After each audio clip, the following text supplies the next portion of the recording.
जानेवारी रोजी डी.बा. पाटील यांच्या जयंतीनिमित्त नवी मुंबई आंतरराष्ट्रीय चे कार्यवाहक आहे संजू नाईक विमानतळाचे, त्यांच्या वतीने किंवा कृती समितीच्या वतीने वाशी या ठिकाणी भव्य रोजगार मेळावा होणार आहे। त्यांच्याकडून जाणून घेऊया हा रोजगार मेळावा कसा असणार आहे। सर काय सांगाल, कशा प्रकारे हा रोजगार मेळावा असणार आहे? प्रथमतः या ठिकाणी आपल्या सर्वांना नवीन वर्षाच्या हार्दिक शुभेच्छा। नवीन वर्ष सुख समृद्धी भरभराटीत जावो, आनंद जावो। आपल्याला कल्पना आहे की लोकनेते डी.बा. पाटील साहेब यांच्या नावानं आंतरराष्ट्रीय विमानतळ होते, परंतु आम्ही ज्या कृती समितीमध्ये आहोत, मागच्या वर्षी पनवेल येथे रोजगार मेळावा झाला होता आणि मागच्या वर्षी ठरलं होतं की पुढच्या वर्षीचा रोजगार मेळावा हा नवी मुंबई या परिसरामध्ये म्हणजे आपल्या महापालिका परिसरामध्ये व्हावा। त्यांना सुद्धा या ठिकाणी संधी मिळावी आणि म्हणून ती पूर्ण टीम यावर्षी 13 तारखेला वाशी विष्णुदास भावे नाट्यगृहामध्ये सकाळी 9 वाजता माननीय केंद्रीय मंत्री कपिल पाटील साहेबांच्या शुभहस्ते आणि विविध आमदार असतील, विविध या ठिकाणी सामाजिक लोक असतील, विविध कामगार संघटना असतील, या सर्वांच्या माध्यमातून हा कार्यक्रम करतोय। याच्यामध्ये प्रकल्पग्रस्त स्थानिक भूमिपुत्रांना तर संधी आहेच, परंतु इतर नवी मुंबईचे जे स्थानिक आहेत, नवी मुंबईचे लोक राहतात, त्यांना वाटते की कुठेतरी आम्हाला रोजगाराची संधी मिळाली पाहिजे। इकडे रोजगाराच्या बद्दल बरोबरच तुम्हाला प्रशिक्षण कुठल्या पद्धतीचं घ्यायला पाहिजे। इथे वेगवेगळ्या कॉलेजेसना आम्ही बोलवतोय, त्यांना कुठल्या पद्धतीचं इंडस्ट्री म्हणजे आज काय झालेलं आहे की उद्योग जगतामधल्या लोकांना कशा पद्धतीचे या ठिकाणी मॅनपॉवर पाहिजे।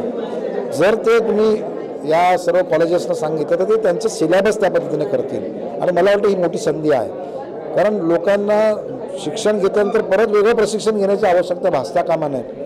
त्यांच्याच शैक्षणिक आर्थिकमध्येच शैक्षणिक भागामध्येच त्यांना प्रशिक्षण मिळून ते डायरेक्ट जॉब मिळेल अशा पद्धतीचं योजना याच्यामध्ये आम्ही दरवर्षी वर्षातून 2-3 अशा कमीत कमी आमचे जे रोजगार मेळावे होत असतात। यावर्षी ठरल्याप्रमाणे मी त्या संघर्ष समितीचा कार्याध्यक्ष असल्यामुळे यावर्षी जबाबदारी आमची आहे। पुढच्या वर्षी हा मेळावा कल्याणला होणार आहे, असं विविध ठिकाणी हे मेळावे होतील। मला विश्वास आहे की या रोजगार मेळाव्याचं लोकांनी जास्तीत जास्त संधी घ्यावी आणि 13 तारखेला मोठ्या संख्येनं या रोजगार मेळाव्याला आपण उपस्थित राहावं अशी मी सर्व तरुणींना विनंती करतो। सर यामध्ये रायगड, ठाणे संपूर्ण इथून लोक समाविष्ट होणार आहे आणि किती कंपन्यांचा यामध्ये समावेश असणार आहे? या ठिकाणी 100पेक्षा जास्त कंपन्या या जॉब फेअरला येणार आहेत। तशाच पद्धतीनं 10पेक्षा जास्त कॉलेजेस, त्यांचे प्रोफेसर, त्यांचे प्राचार्य या ठिकाणी येणार आहेत। 100पेक्षा जास्त उद्योजक या संदर्भामध्ये आपली माहिती देणार आहेत आणि माहिती घेणार आहेत। त्याच्यामुळे मला असं वाटतंय की हजारोच्या संख्येमध्ये लोक त्या ठिकाणी येतील आणि याचा निश्चितपणे फायदा येणारी जी तरुणाई आहे, पुढचा जो देशाचं पुढचं भविष्य आहे त्याला निश्चितपणे फायदेशीर होईल असं मला या ठिकाणी वाटतं। सर तुम्ही तसंच असं देखील सांगितलं यामध्ये सिडको, नवी मुंबई महानगरपालिका अशा 5 प्रकारच्या संस्था देखील सहभागी होणार आहेत आणि आंतरराष्ट्रीय विमानतळाच्या दृष्टिकोनातून काय या ठिकाणी योजना नवीन आणण्यात येणार आहे? आम्ही निश्चितपणे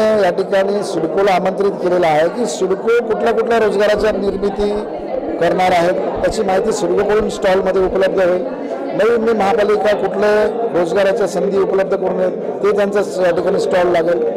MSME म्हणजे मायक्रो मीडियम स्मॉल या जो केंद्रीय विभाग आहे त्यांच्या माध्यमातून कुठल्या रोजगाराच्या संधी उपलब्ध आहेत त्यांचा स्टॉल लागणार आहे।